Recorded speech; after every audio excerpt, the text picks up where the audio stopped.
on. Right now it's on high heat. You hit the mode button and it'll go to air only or fan only. And then there's a low setting. I'm going to try to do this.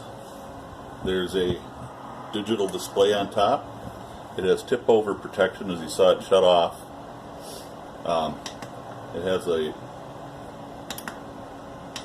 oscillating feature, so it kind of rotates a little bit. And it does a really good job of getting the chill out of the air on them cold winter mornings here in Minnesota. I haven't had it in the coldest part of the winter, but it was down to 50 degrees in my shop here, and I've got about 250 square feet, and it did a good job. Got it up to about 65 in a matter of 20 minutes. So it's a pretty good little heater. If you got any issues, I would recommend buying it. The modes,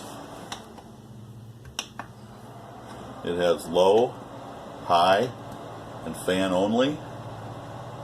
There's a plus and a minus on top, and you can use these to adjust your temperature, and the turn button sets it to oscillate. It's a good little heater.